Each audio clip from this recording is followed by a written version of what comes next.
Top of the morning to the lot of you. You're all so glorious and beloved Mace Valor. How are you doing today? And I woke up and just had one of those hair days, you know. Because my hair is growing and I haven't cut it in months, it gets to a stage where there's nothing I can do with it. So it's hat season, ladies and gentlemen. And I lose stuff all the time. My glasses, my hat, my wallet, keys, all of it, everything. If I set something down, it is lost into the void of just sitting right where I left it. So I'm I don't know, I have really bad short-term memory issues. Constantly to be reminded of stuff, always have to jot shit down. So sometimes it's alright, sometimes it's bearable, it's not that bad. But then other times it's like I can barely even know where I'm at. I think it's just because I have a lot going on at once, you know. When you have a lot on your plate, it's pretty difficult.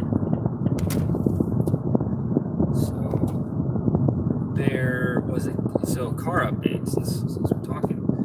I think it was a Kia Sorento or whatever. It was one of the SUVs, smaller SUV. And this was like a banging deal, but she listed at 22. She didn't want to go below 2,000. It's like, dude, this is a good deal overall. The only thing is it didn't pass smog. Well, no, she never took it for a smog test, which for me, it's like, I mean, $2,000 is still a good deal. I mean, my overall budget, it's the $2,000 that I have has to include the insurance and the DMV. So there's like $400 or $500 in costs right there. So, yeah, I should be looking, but I will go above, and dip into whatever, savings I have for the month if the deal is right. But since it did, like, she didn't get it smog checked and she doesn't want to, it's like, I can't take a gamble on that, Gotta play it safe. But there's another, it's a Kia Santa Fe listed for 16, gonna try to get it for 14. I hit her up on OfferUp, another person, and hopefully I hear from her. I can go take a look at it. Yeah, there's some pretty decent deals overall, but when you account for all the additional stuff, it's kind of rough. I took the last couple days off, kind of focused on searching for a car. Because I had already messaged people, so it's like I'm gonna take a day or two, just kind of relax on it. I'll still look, but I'm not gonna obsess over it as much. So I took some time, just relaxed on it, and now I'm kind of back at it. Let the listings repopulate, because for days it was like every waking moment I was looking at cars, and it just gets to the point where it's like, oh my god, it's like whether you're looking online and you're talking to people, or you drive all the way over and you take a look at it, and it's like, I don't know about this, man. This is rough, And then the auction would have been cool, but looking at what they actually went for, I wouldn't have been able to do any of it anyway. So it is what it is. So it's whatever, man. I'm not worried about it. Got a little bit of time. Not really gonna stress myself until come Monday. No, wait, not Monday. After the 10th. I'm not really gonna stress about it until after the 10th, because that's my big exam. So that's kind of when I'll hit it really hard. But until then, I'm kind of just chilling on it, taking it day by day. I don't want to stress myself too much out about it. But then again, though, I might go up to Washington. It's not for sure. I probably won't. I'm supposed to go up in April, but we might move the flight up because my mom's got some stuff going on at the property in California, so she might have to go out there. So if she goes out there, I'm going to go up to Washington, so which I can work up there if there is any. So that's not a problem. But I can also look at cars up there, which might be interesting. I'd have to find something within my price range that could make it all the way back down here, but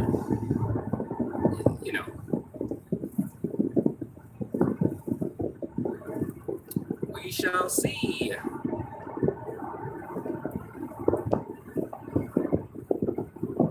mean, that's an interesting proposition in and of itself. If I were to go up to Washington and find a car that works and drive it back down here, yeah, that's a very interesting proposition the more that I think about it, because it's like, all right, I found a vehicle, that's good. Now I have to make the 2-day journey home. It's an 18-hour drive. I've done it before. There's a couple different ways. One that's longer, which goes through Utah. The straight shot through, you cross down through the corner of Oregon, you cross down through like a little bit of Idaho, and then you make your way into Nevada. It's a pretty trip, not bad. It sucks doing it at night. I pulled over on some country road because, yeah, it gets to the point where there are some roads that there's no freeways, there's no highways, there's nothing for miles. So, pull over on the side of the road, sleep at a truck stop or whatever, and then I wake up, just keep going. Let's see, 20 hours, that's including stops. It's the longest I've ever went nonstop driving. That was in California. California to Seattle. I just needed to get back in time because I wanted to make sure because I was starting school up in Washington. So I went down to Menifee to hang out for like a month. So on my way back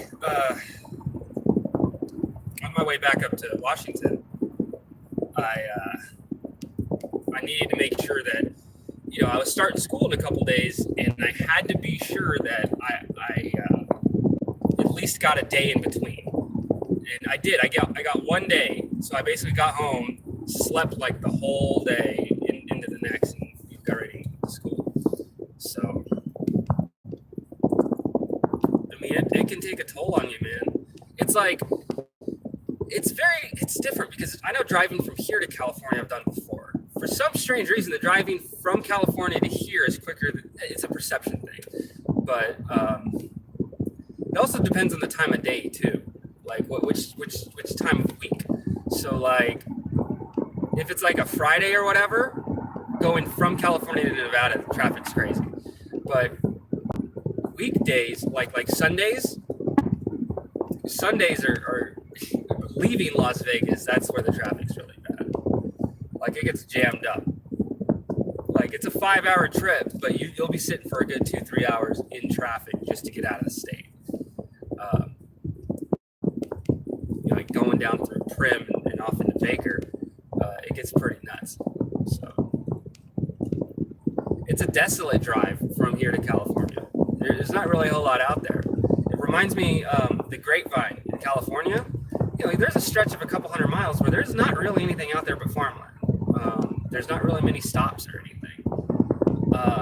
The loneliest road in America is actually in northern Nevada connecting into Utah. It's the longest stretch of roadway between gas stations. And, I mean, depending on your vehicle, you can make it on a full tank from one end to the other, but it's going to take quite a bit out of you. I think that is like a 5-hour trip, 5-6 hours.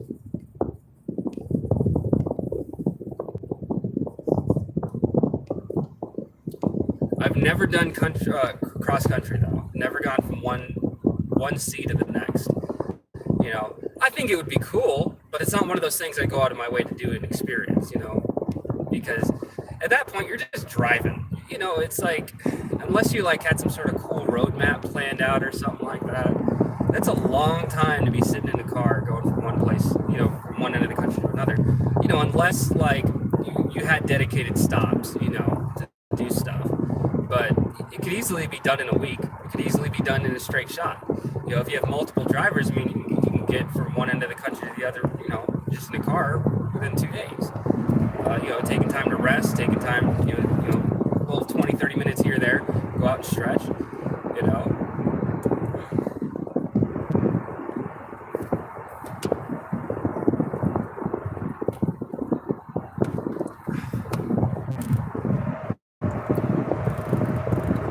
A lot of construction going on in the good old 215.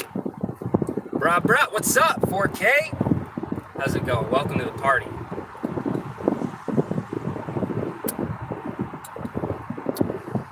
Yeah, so I saw a pretty good deal on a Kia Sorento. I think that's what it was. It's not the Kia minivan, it's the Kia SUV, so I don't know what name it was. It wasn't the Santa Fe, it was another one of theirs. It was an 04. I checked it out, VIN was good, blah, blah, blah, blah, blah. It didn't have the smog certification, and she didn't want to go less than 2,000. And, 2,000 is my max to include DMV and insurance costs. So, it kind of hits me. I had to walk away and say no from it. It was a good deal overall. I mean, part of me is like, man, I should have gone for that.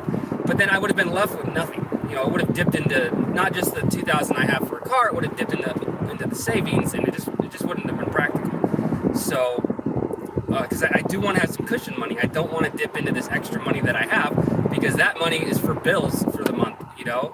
So I'm like, you can't hang yourself out to dry. So I'm just trying to find the right deal overall. So it's just taking its time. You just got to be mindful, man. You just got to wash your hands. When you go out in public, don't touch your face and stuff. Make sure you wash your hands. It's very simple. The media is making it seem like it's far more worse than it is. It's not like this airborne contagion where just by breathing you're gonna fucking get it. The way it's transmitted is through some form of direct contact. Now, yes, it can be within the same vicinity as someone that does. Oh my God, this guy's a speed demon, and I went in the wrong lane. So, give me just Warm Springs. I'm taking Warm Springs. I mean, yeah, it is. Do we have to worry about it? Absolutely. I'm not saying we shouldn't worry about it. We should. It's just that it's not as doom and gloom as the media is making it seem. And the reason why I say that is if you take care of yourself, if you wash your hands, if you limit contact with strangers, and you remain mindful of what you and your belongings have contact with, you'll be fine. It just takes self-awareness.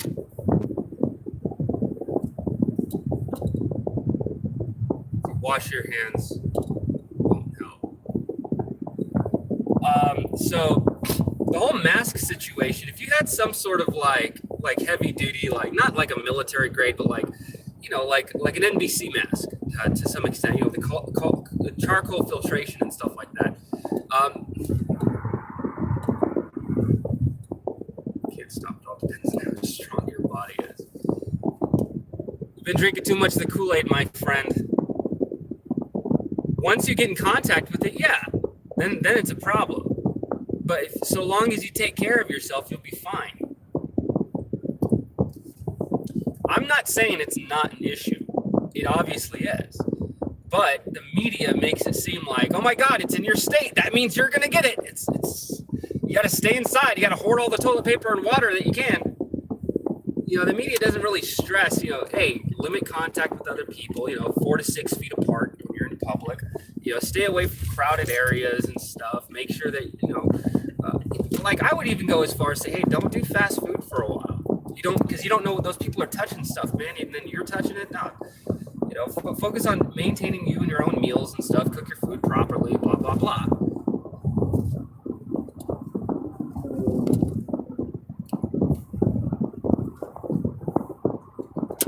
You'll be all right. We'll all be all right. Here's the thing, though. That patient that is a veteran, and he got seen at the VA hospital, and so it's like, great, because I have to go up there on the 10th. So I have to be extra mindful when I go up there because I know that virus is present in that hospital somewhere.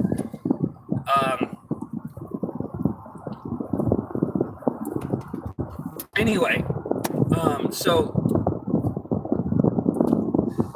I have a feeling though, because of that happening, my actual exam, my CMP examination up there, might actually get canceled because they're canceling all sorts of shit. I hope it doesn't. I've been waiting like 6 months for this.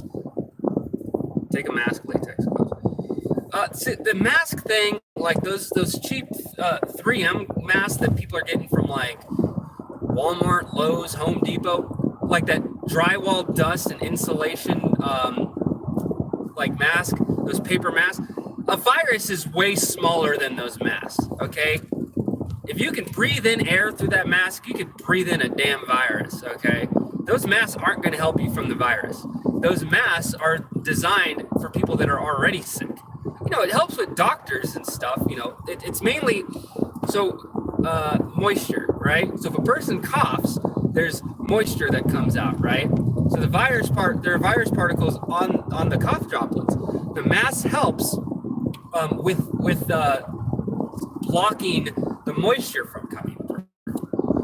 But once that moisture's on you, then, so it helps people that are already sick because that moisture from the cough or the sneeze, it stays on the inside. It's not coming out into the air.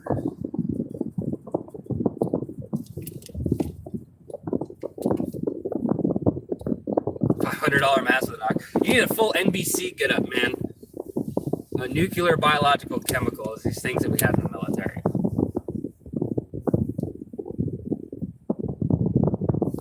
You gotta put your gas mask on. You gotta breathe out. Suck it in, and then you pull on the strap, tighten it. You get that vacuum fit. That's the excuse. That's like the real reason why we shave in the military is because there's more reasons than that, but the big one that they stress is that in some sort of NBC situation, and we need to have our oxygen mask on, or our NBC mask on. When we put it on, it has to have a good fit to our face. And the only way to do that is if you're clean shaven, because if you got some stubble, it's not gonna have a good fit. Man, I remember going through the gas chamber, man. That was something else, man. Went through a couple times. Oh man. Woo. Let's see. I went through it. We did NBC training in basic. We did it again at drum at one point, and then we also did it in Korea while I was there.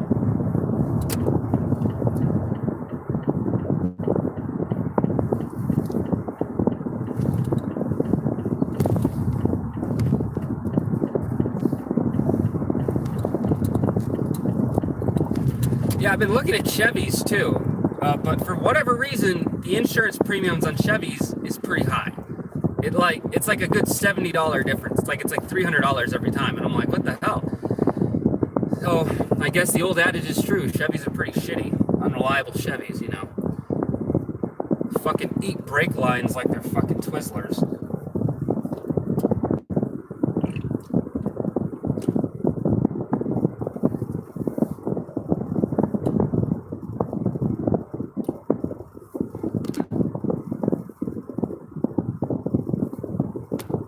We don't use any mask in New York yet. I'm in the wrong lane, so I need to get over, so I'm gonna slow down. Dude, can you go?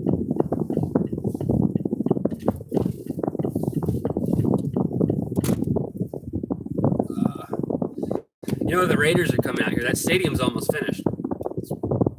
Yo, what's up, Lily? It's probably eating white rice. Oh my God. So, no, the Raiders are coming out. That stadium's almost finished. They're like doing finishing touches on it. It should be done probably by, hopefully this summer. I think the fall more likely, because there's a lot of shit on the inside that they still have to do as far as the building is concerned. But it should be, I think it's going to be ready for the season, but not for training. I don't know where they're training. I think the actual team's training at the college out here, because they have a field. Not a stadium, not an empty lake. Bro, man. All right, so anything in Paradise, I believe, is union. Yeah.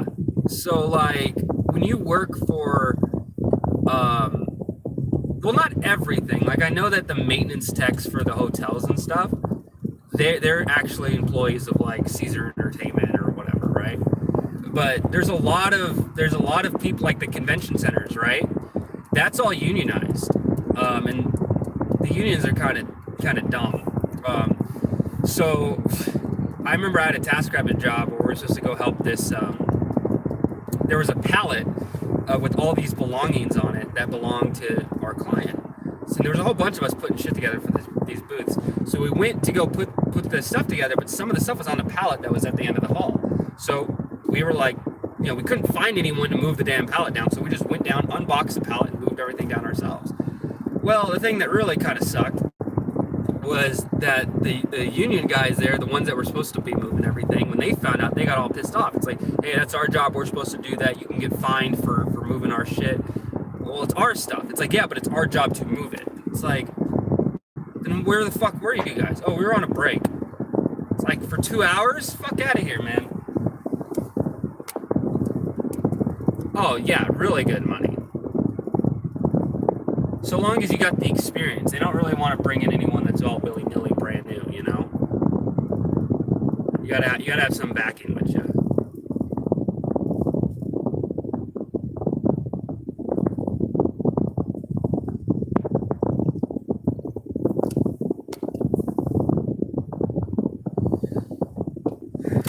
Unions are great when you're in them. That's what I hear. The thing about unions, man, they're very like their policies are very liberal. Like they always vote Democrat because unions were designed by the Democrats as a way to give workers rights and stuff. But over the years, when you actually peer back behind the curtain, unions are kind of sketchy, man. They're run like fucking mafia.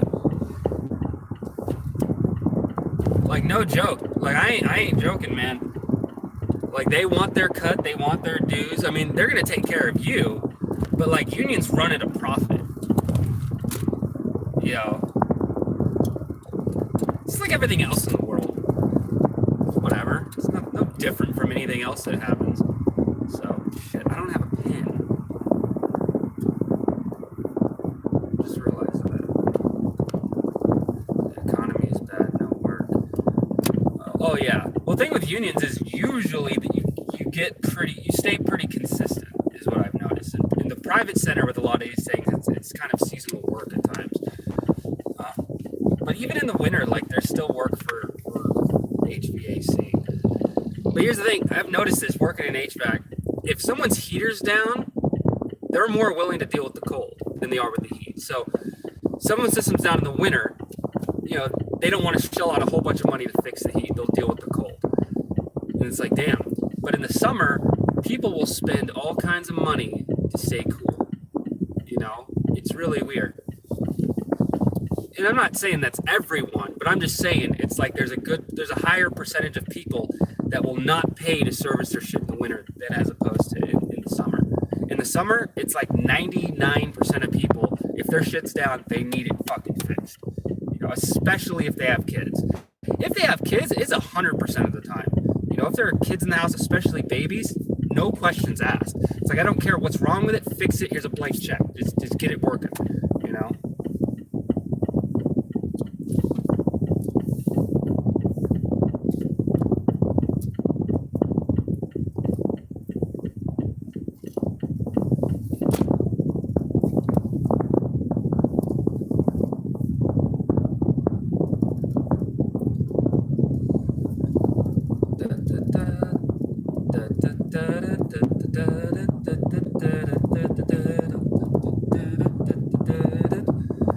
Where am I headed to? I am headed to mount a TV.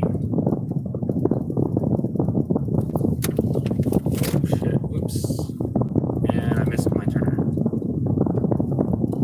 Like an idiot.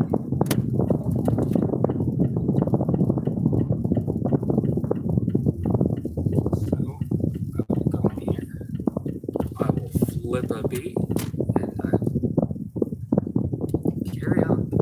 carry on my wayward subs. I've been live streaming all morning.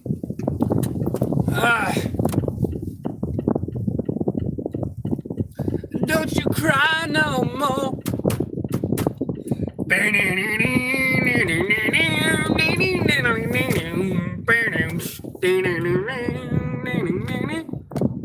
A couple here and there, nothing crazy, because like I said, my schedule between the VA and looking for a car is so crazy. So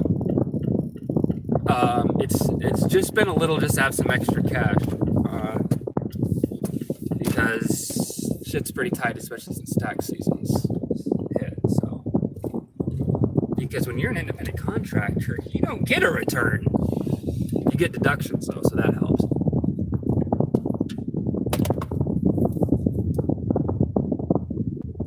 Is this where she lived? Huh.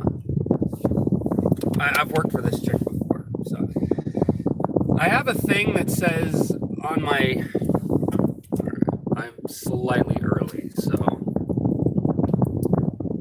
I'm gonna take a minute with you guys to just kind of chill.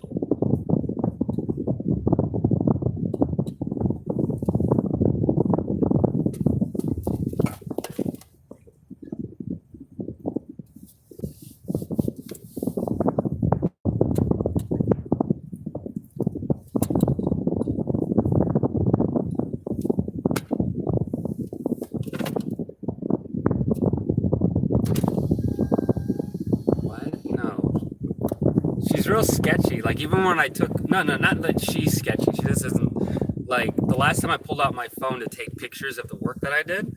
She was like, "Oh, can you not like we'll have to take pictures at least of the dresser I put together or the wardrobe."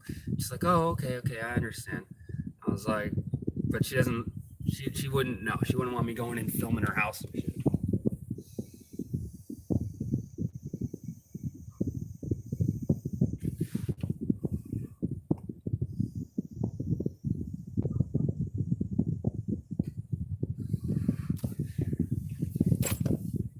Oh, I said it at the beginning of the stream. So the update on the car. Yesterday there was a Kia Sorento Sportage, or I can't remember the fucking name of it. It wasn't the Santa Fe. It was the other SUV that they have. And we talked about it was an 04, 164,000 miles. We were talking. She said it was $2,200. Kias are kind of bad. Well, I've never had an issue. Every Kia I've ever driven is just fine. And so I don't know. See, no matter what car, someone in the comments is going to say it sucks. Unless I get the exact one car that they want. So it's like I'm screwed no matter what, you know. I would love to get a Durango. Hyundai, dude, I don't know about that, man. Those Korean cars actually aren't that bad. From my experience. Where was I? Damn it. Yeah, so we talked. The thing is, she wanted $2,000 for it. That was like the minimum, which was fair for the condition of the car and all that stuff. There is no such thing as an American car anymore. They're designed in America, but they're made elsewhere. Some parts might be manufactured here, but not very many. Dodge. Well, Dodge is what I was looking at, but like, I'm just looking at anything. I've explained myself before already. So the thing is, she didn't have it smogged. She wasn't willing to get it smogged, and $2,000 just for the car alone is already over my budget because I have other things I have to account for. So I ended up walking away from it. And she sold it like 3 hours later. It's whatever. There's another Kia I'm looking at. That one is a Santa Fe, asking 16. I do want to look at it, but the chick hasn't hit me back yet, so I don't know what's wrong with it. If it were around 2,000 asking, I would assume it'd be better. But if she's asking 16 when there's comparable ones with the same mileage, same year that are going for more on average, then I'm kind of curious why she's kind of cutting it under. Maybe she's just trying to get rid of it quickly. Drop her down to 900. No, that one I was gonna, because she's at 16. I didn't want to lowball her too much, so I was gonna like, hey, can you do 12? And that's a $400 difference. And if she bites at 12, I'll take it for 12. If she has some resistance, I'll go as high as like 13. When I sell cars, I hate it when people are like when they lowball me. It's like, I got the cash right now. It's like, motherfucker, I'm not desperate. Okay, so don't come over here acting like it. Like, oh, I'm helping you out. I got the money right now. It's like, yeah, you got the money right now, but if I wait a couple hours, someone else will come by and take a look at it. And they might offer me 12. That's $200 for waiting 3-4 hours. You know what I mean? So, yeah, I try to, when I work with people with buying cars from them, I try to give them the same fairness that I would expect. So when I tell them like, hey, can you do 12? And this is the reason why I'm saying 12. Because I have to take care of this, I have to get this checked out. It's like I justify the reason why I give that number. So the biggest thing I could say, it's like, look, it's kind of a gamble. If it's not smogged and I buy it, that's a huge hit on me, and that's kind of rough.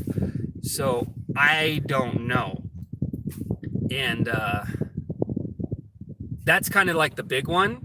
I could probably get it for a lower price by saying that, but I would just rather buy a car that's already past smog.